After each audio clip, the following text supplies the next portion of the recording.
Hello, yes.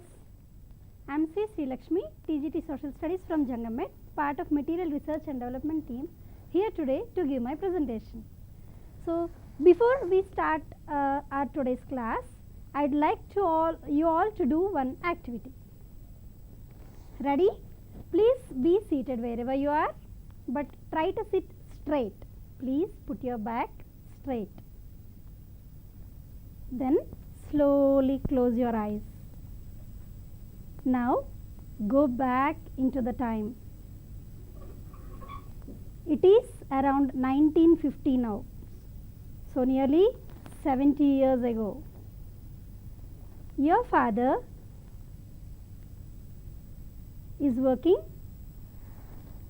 on a farm under hot sun. You are with your father looking at him. You came from home all the way by walk, and after the farm work you also went back home with your father by walk. Your mother was struggling with traditional stove where bricks were kept and firewood was used for flame. She was getting cough continuously. You want to help your mother, so you were sitting near a grinder, to a hand grinder. You were trying to grind the dal for idli. It took nearly 1 hour and you had to put all your energy and effort into that to grind. There were no machines around you at all, and letter was the only communication from your relatives or friends. So this was the situation. There were no machines at all around you. Now slowly please open your eyes and come back to the normal situation. Take long breath if necessary. So, dear children, how did you feel? Was it painful a bit to see your mother like that, struggling, to see your father working hard in fields? But dear children, it was the truth. There were no machines around 70-80 years ago, but today the situation is different. So our today's topic is absolutely in relevance to this activity, that is about industries in India. Industrial revolution and industries in India is our today's topic. So please look at the slide now. What are all these? These are all the machines that changed our lives. The first picture is mobile, then computer, then smart TV. These three have become a part of our life, isn't it? We can't imagine one day without any of these. And in the below row you can see the washing machine. Washing clothes was back-breaking work long period ago, but now it is done with the fingertips. Just you press the button, the clothes are washed. And the next picture is air conditioner, which has been recently coming into the list of necessities from luxuries, particularly in urban areas. Without AC, people don't want to stay at homes now. Even in offices we see big centralized air conditioners. And the last picture is wet grinder. So it took 1 hour for you in the visualization activity to grind the dal, but it takes only minutes to grind the same in this machine. So machines made our lives easier, isn't it? So what are all these? These are all boon of industrialization, a gift for all of us, for all the mankind. It is a gift given by industrialization. Let's now understand what an industry is. What does the word industry mean actually? Industry is an economic activity in either goods are produced or minerals are extracted or services are provided. Look at the pictures here again. The first picture speaks about the manufacturing of cars. So something is being manufactured here, and second picture is showing about the extraction of mineral. The third one is speaking about the different types of networks that help us in communication and all. So, I repeat, industry is an economic activity in which goods are produced or minerals are extracted or services are provided. So, what is the story of this industrialization? I am sure you all would like to know where it originated, what is its story. The story dates back to 14th century. And it is in Europe. So, what happened there in Europe in 14th century? Trade began to expand to other continents. So, there were trade relations between Europe, Africa, Asia and American lands. So, this trade created lot of scope for supply of the goods, the finished goods. So, while speaking about industries, I would like to mention about textile industry because that was the earliest industry established ever.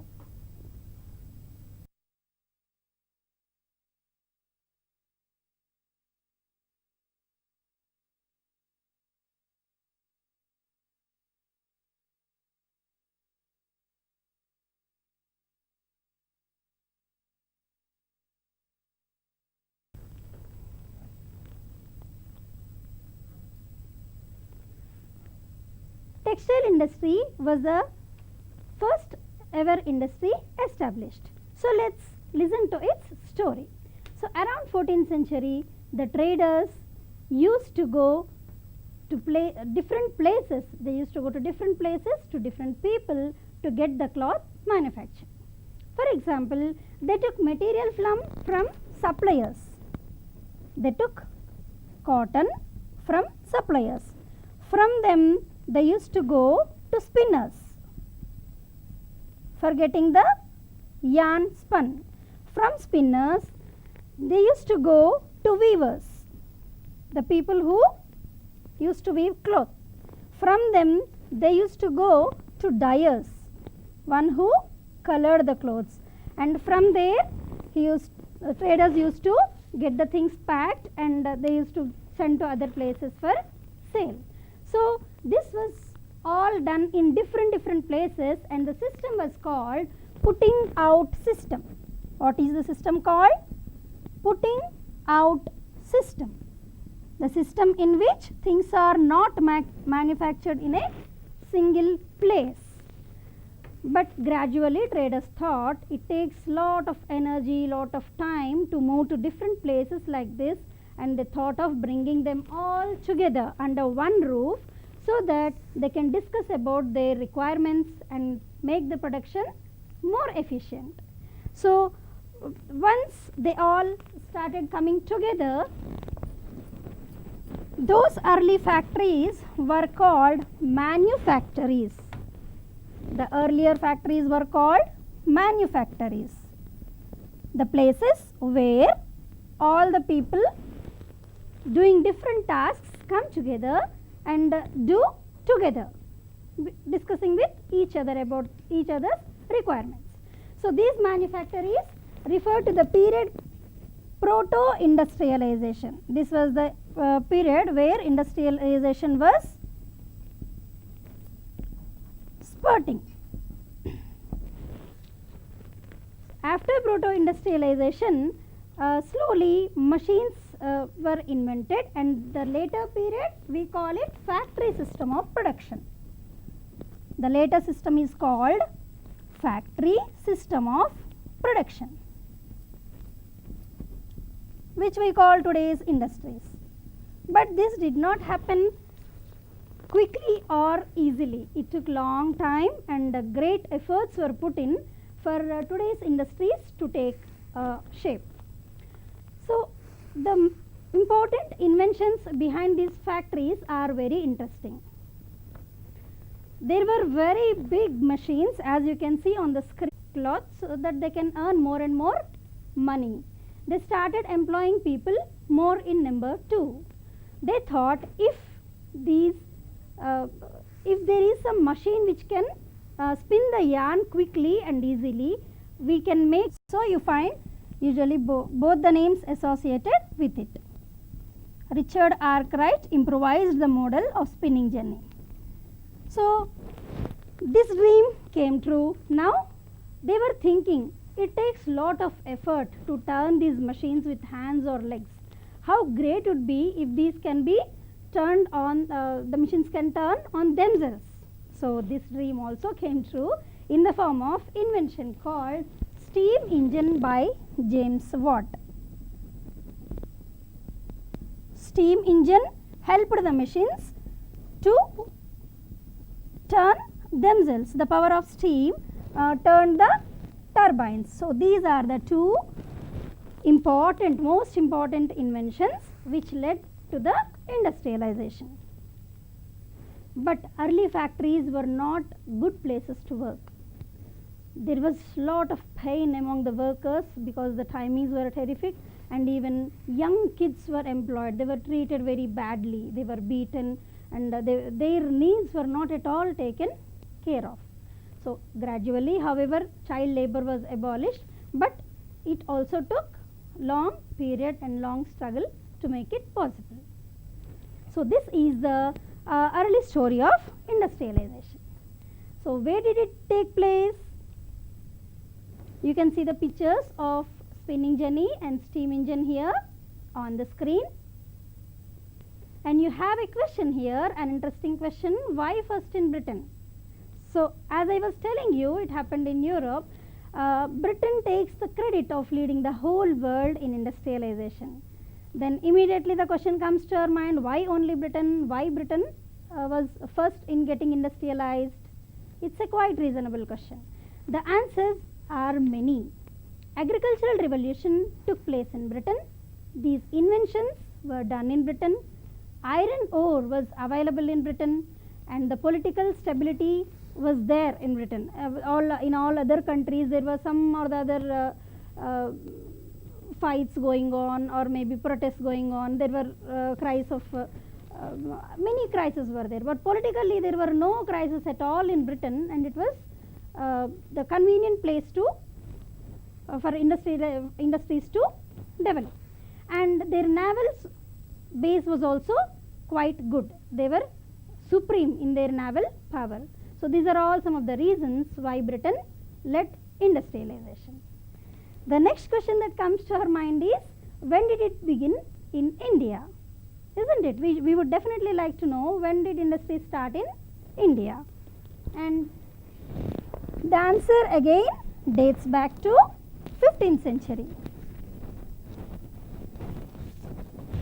So in India, as we were discussing, the trade was developing among four continents: Europe, America, Africa and Asia. People were searching for sea routes to carry out trade, to take raw materials, to sell finished goods, and so many things. So here people travelled on different directions to discover new lands. So our country, our motherland was discovered, the sea route was discovered by Vasco da Gama. Vasco da Gama, a Portuguese traveller, discovered sea route to our country in the year 1498. Of course, he landed in 1499, but the sea route is discovered in 1498. He was a Portuguese traveller. But in 1700, England took a charter from Queen Elizabeth that they would like to have exclusive trade. That means only they should trade with East, not the other countries. So there was already competition among the European countries. This England wants to get benefit, so it has taken a charter, a legal right of trading with Eastern countries. But it did not work. However, there were many competitors already ready here. Who were they? There were people from France. There were people from Portugal. There were people from Netherlands. It is also called Holland. And it is important to know what we call these people. We call France people as French, and Portugal people as Portuguese, and we call Netherlands people as Dutch. The name is different here. So, dear students, please notice. So, these three people were the competitors for England to have trade relations with East, particularly with our country. Why was so heavy competition? Why all these people wanted to take raw material from our motherland? Why were they competing so strongly? There is a reason for it. We have learnt in our last class in agriculture that superior cotton is grown in India. Let's revise it. Cotton is a crop which is better grown in black soils. There are certain conditions needed for growing cotton, the best cotton. Okay, so black soil is the convenient soil. So it needs high temperatures, it needs high rainfall, but it also needs 210 frost-free days. Frost-free means morning you can see dewdrops and all falling, no? So frost is also a type of snow.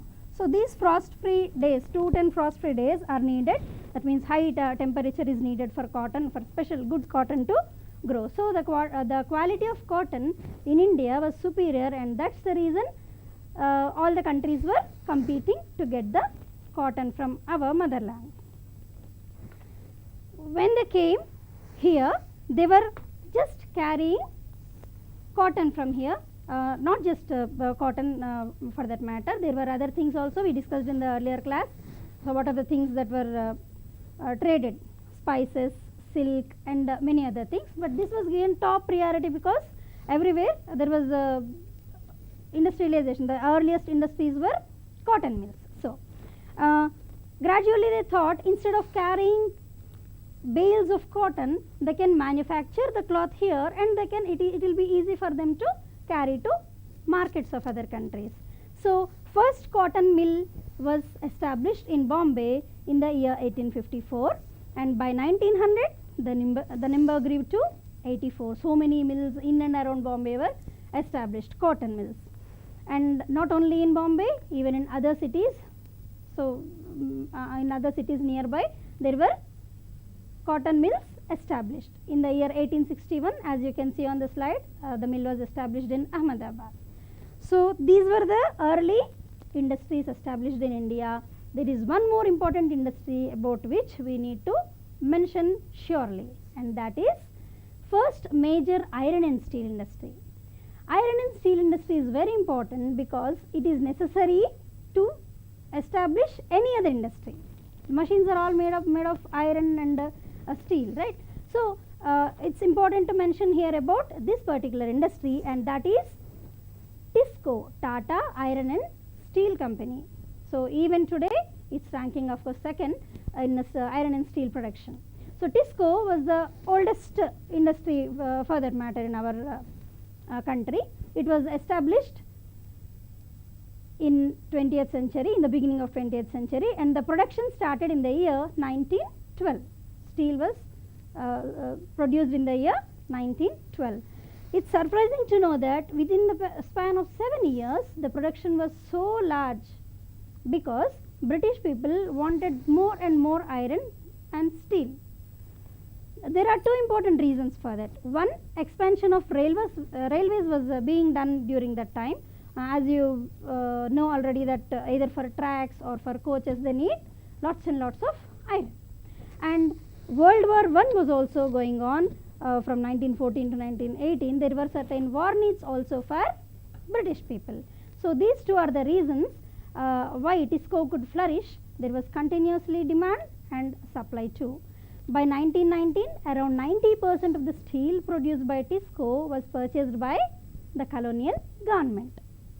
So this is the story of early industrialization in India. These were the early industries: cotton textile industry and iron and steel industry. So for any industry, to establish any industry, what are the requirements? What are the things with which we can establish an industry, or What are the things without which we cannot establish an industry? Those things are called factors of production. What do we call them? Factors of production. There are 4 major factors of production. They are land, labor, capital, and organization. Organization is also sometimes called enterprise. These are the 4 major factors of production. Land is needed to plan for construction, to construct the industry. Labor is of course needed for construction as well as for running the industry. Capital for all, and organization. We need people to manage all these things in a disciplined way to facilitate production. So these are the main 4 factors of production. But to look at an industry, these 4 are not sufficient. There are many other things which are necessary. Let us look at the slide here. What are the other things required? We need water, sometimes for industrial use and also for the people who are residing over there working for the production. We need transport. We need markets. We need markets so that we can send our goods, sell them there and get good money. So we need not spend lots of amount on transporting the things to far off places. If there are nearby markets, it will be good. And labor capital, of course, we have already discussed. And raw material, yes, availability of raw material is the most important thing. So raw material is the base for the production. So if we need to get the raw material from far off places, the expenses will be definitely more. That is why availability of raw material is one of the most important point here. So wherever the raw material is available, in that place if the industry is located, it will be beneficial. And power is needed to run the machinery and also for the general use. And land we have already discussed. Transport, there should be some connecting roadways, or if for big industries we even need rail tracks. So there should be good transport facility available and even communication. So there should be contacts, so either to get the deals, to speak to people about the production, and also for all these things they need communication also. So these are all few things which are very important, which help us to understand about the industrial location. So are there any categories of industries, or they are all one and same? There are categories of industries based on 3 important issues. They are size, ownership, and raw material. Let's see first classification based on size. So industries based on size can be classified into small scale industries and large scale industries.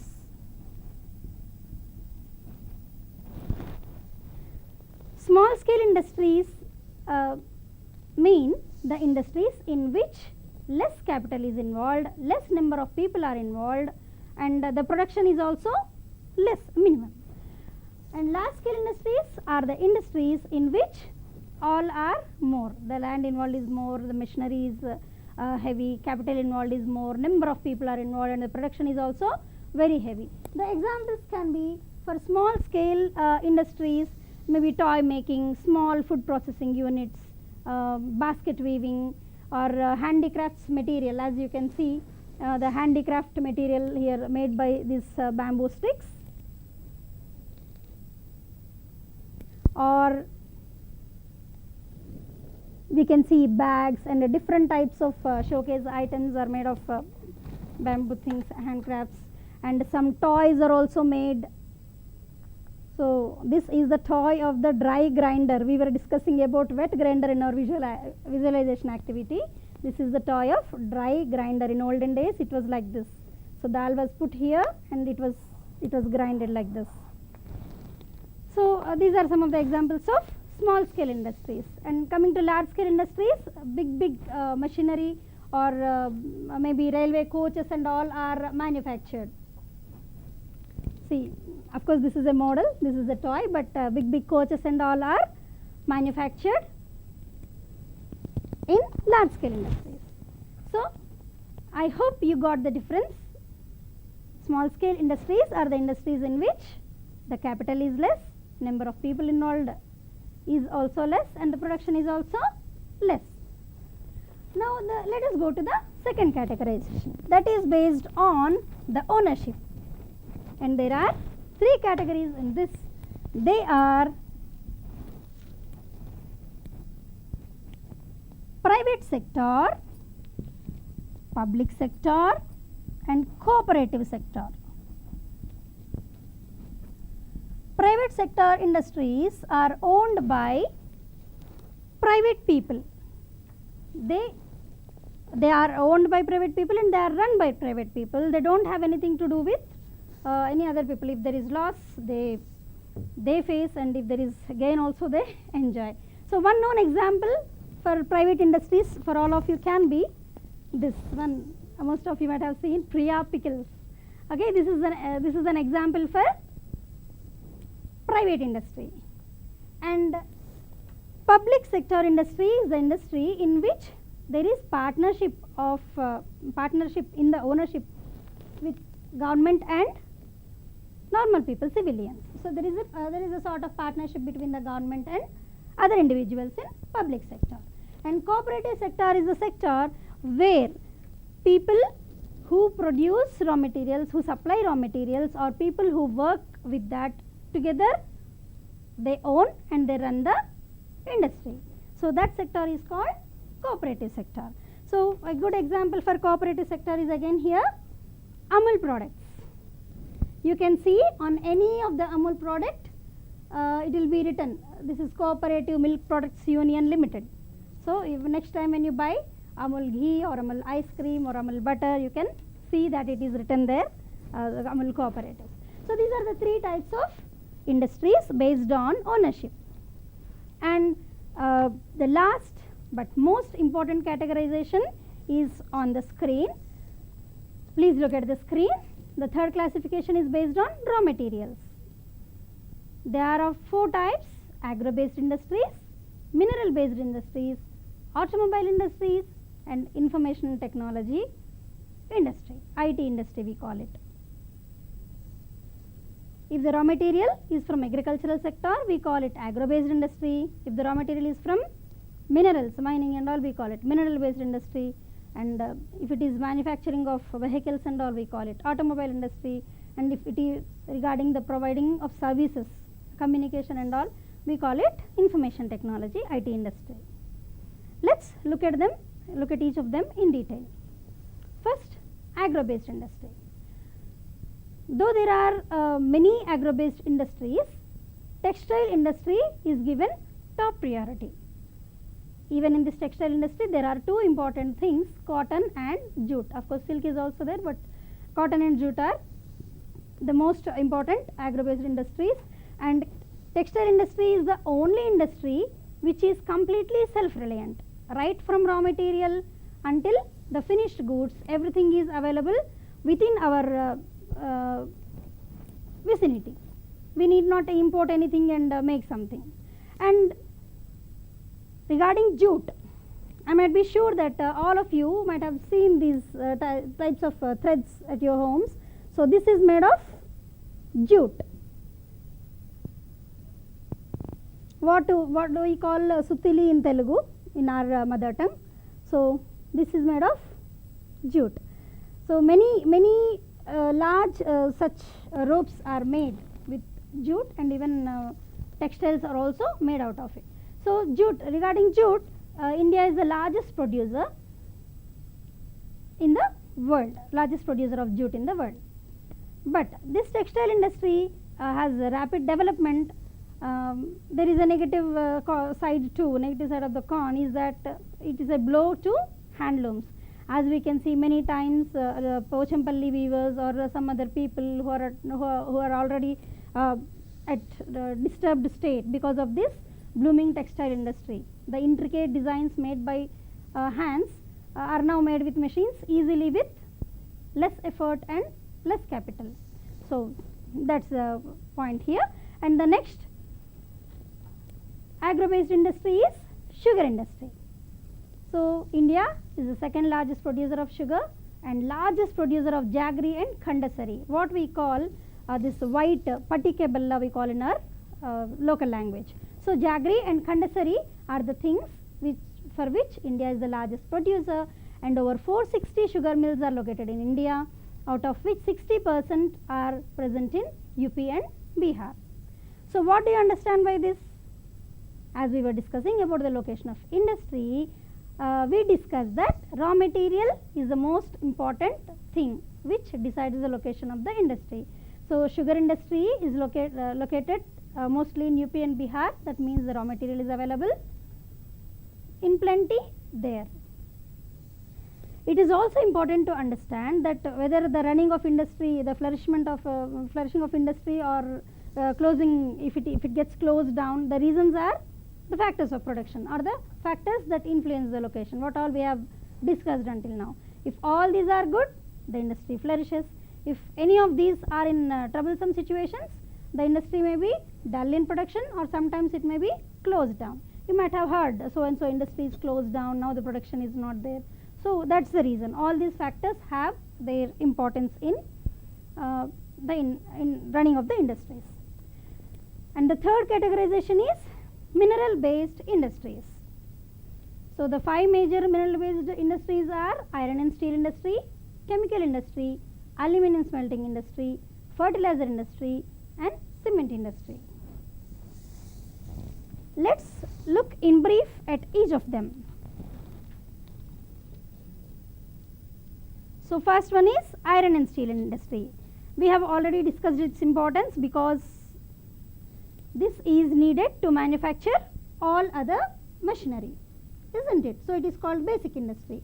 Steel is used in engineering goods, construction materials, utensils, even defense, making medicines and many other things.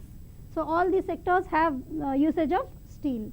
So production and consumption of steel is often referred to as index of country's development. You can understand the importance of steel as it is explained as the index of development. So India produces 32.8 million tons annually and it is given 9th rank in the production of steel all over the world, and its consumption per annum is 32 kg. Coming to the second important is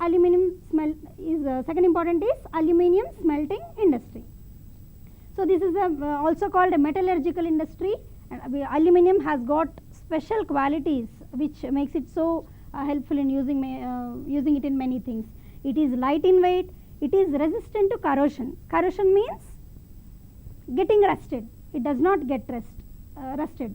So it is good conductor of heat and electricity. It is malleable. Malleable is the virtue by which it can be turned into sheets. Aluminium becomes stronger when mixed with other metals, and there are many uses like making aircrafts, wires, utensils and many other things are made out of aluminium, and it is used as substitute for steel, copper, zinc and lead. So many uses of aluminium. If you try to recall the picture of aeroplane, also you can see the big aluminium material. So the third one is cement industry. It is used for construction of buildings, roads, bridges, houses, factories and many other commercial establishments. There are around 128 large units of cement industry and around 332 mini cement industries located in our country. Let us look at 2 more mineral based industries. The next one is fertilizer industry. Nitrogenous fertilizers, phosphatic fertilizers and ammonium phosphates are the major fertilizers produced through fertilizer industry, and complex fertilizers are also made with the help of nitrogen, phosphorus and potassium. There is an important point here to note that we don't have any potassium or potash reserves in our country, so we import potash from other countries. But complex fertilizers including all these three are manufactured in our country. There are around 95 large fertilizer units and around 68 small fertilizer units. in our country. The next one is chemical industry. It is the most important one because it contributes 3% of GDP, and we are in 12th place in the world in producing chemicals, and we hold 3rd position in Asia. There are 2 sectors in this again, 2 categories, inorganic chemicals and organic chemicals. Inorganic chemicals, we see sulfuric acid, which is used in fertilizers, synthetic fibers, plastics, paints, adhesives, that means gums like Fevicol, and the dye stuffs which are used for coloring. It is the other inorganic chemicals are nitric acid, alkalis, soda ash, caustic soda. Soda ash is also used in making glass, soaps, paper which we write, and all these things. Organic chemicals, we have petrochemicals which are also used in synthetic fibers, synthetic rubber, dye stuffs, plastics, drugs, and pharmaceuticals. Pharmaceuticals means medicines. So these organic chemicals are located near the oil refineries. So this is the story of chemical industry. So these are all the important details about different mineral based industries in our country. Now let's move on to the next one, that is automobile industry. So automobile industry is involves in the manufacturing of different types of vehicles, 2-wheelers, 3-wheelers, 4-wheelers, trucks, buses, and so many things. So there is tremendous growth in automobile industry noted, maybe because of there are foreign direct investments involved, new technologies involved, and there is globalization of the market for getting raw materials for sending finished goods and all, about which we are going to discuss in the next subtopic. So there are around 15 passenger cars and multi-utility vehicles, there are vehicle manufacturing units, and there are 9 commercial vehicle manufacturing units, and 14 2-wheeler and 3-wheeler manufacturing units in our country. So these multi-utility vehicles are again heavy vehicles. So all sorts of vehicles are manufactured now in our country. So last one being here is information technology and electronics industry.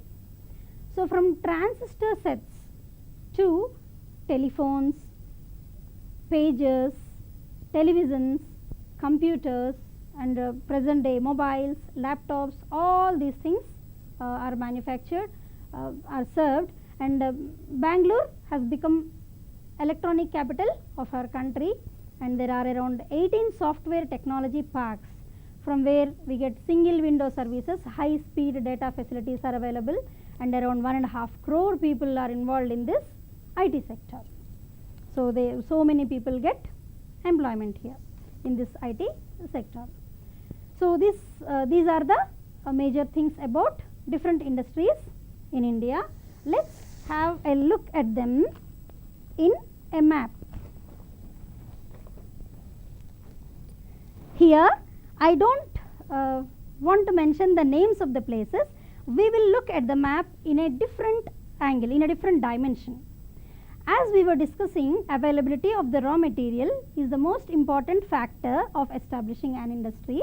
Let us see, the pink circle here stands for cotton textiles. Let's see where they are located. Try to recollect the map of black soils where cotton was grown. So 1, 2, 3, 4. So wherever the black soil tracts were there cotton textile industries are developed. And the second one being iron and steel industry. So iron ore must be available in the plateaus, isn't it? So the Deccan Plateau region, you can see 1, 2, 3, and Chota Nagpur Plateau region 1, 2, 3, 4, 5, and 6. So these are all iron and steel industries. So next one is IT industry, information technology. Naturally it must be present in big cities, particularly in capital cities. So you can see them all over the regions, in northern region, western region, northeast, and southern region. So everywhere you can see these IT industries. And automobiles industry, manufacturing of automobiles. you can see in some regions, again this is also based on minerals, right. So, where minerals are available, you can see here and here. So, few industries are located near our capital city and all. So, this is the structure. You while doing your project, try to locate in the same way and then try to decode them, write the names of the cities. You will be getting the same work in the project. So, try to locate them in this dimension and then mention the names of the cities.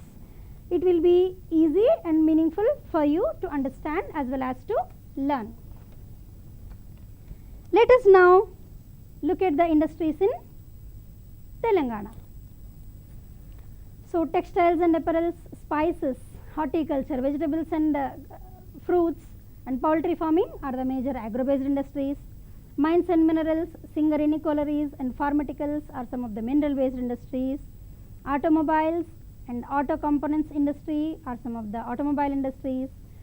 Information technology and tourism are related to IT sector. So, these two are also well developed in Telangana, so developed that Hyderabad is sometimes called Cyberabad because of its superiority in IT, and tourism is also well developed with good communication and good facilities provided by the government for the local tourists as well as for the tourists who are coming from outside. So, when we speak about industries, it is very, very important for us to speak about the new policy of industries.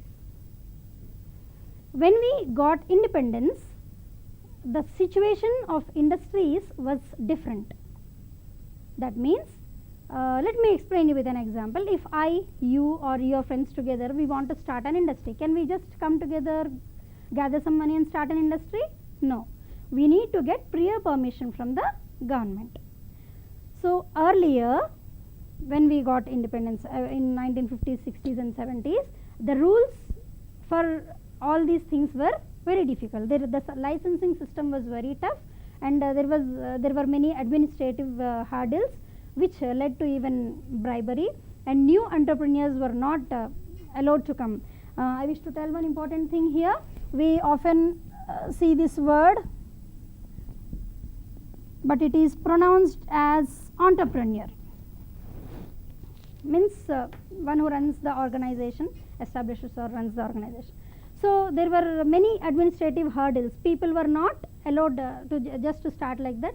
Production was monitored by the government, and even all the rules were very strict. So, these rules did not work because the government was suffering, the economy was suffering, as most of its expenses were done on the cost of this borrowing, for paying the interest, for subsidies in food, fuel, fertilizers, and regarding many schemes to alleviate poverty, to provide education for, and many other things. The money was stuck up everywhere and there was no hope. So, during such period, the new policy of industries has changed the face of economy of India. So, what is that policy? That policy is often referred to as LPG policy. What do we call it? LPG policy. L stands for liberalization, P stands for privatization, and G stands for globalization. So, after this policy was implemented, there was tremendous change in the economy of our country. As you can see, the three names over here. Let us see what they are. Liberalization is a process under which the policies were made liberal. So, the strict rules were made a bit liberal to encourage foreign trade as well as to encourage competition among the industries. So, lack of competition was one of the reasons why there was low quality of things being manufactured. That was one of the problems earlier. So, to solve that, liberalization was implemented, and privatization to invite foreign direct investments, to invite foreign people to put investments on businesses here, privatization was done. This is to improve the quality of services, and globalization is expansion of economic activity across the national borders, so that there is some integration of economy, and there can be each and every country can be benefited by each other. So these are the three major ideas of this new policy. Based on this, it is also called LPG policy, as we were discussing. So everything has benefits and limitations always. So let's see what they are. So this policy has benefited us in increasing in GDP. So 1.1 GDP was 1.1% in 91, which rose to 7.5, and FDI, foreign direct investments, increased like anything. Earlier it was 408 crores, but it went to 106,693 crores. The third point you can see is increase in per capita income. Earlier it was 11,235 rupees, but later grown to 85,533 rupees. And the most important is reduction in unemployment. Unemployment earlier was 4.3%, but that has been reduced to 3.6%. These are some of the benefits we got because of LPG policy, new industrial policy.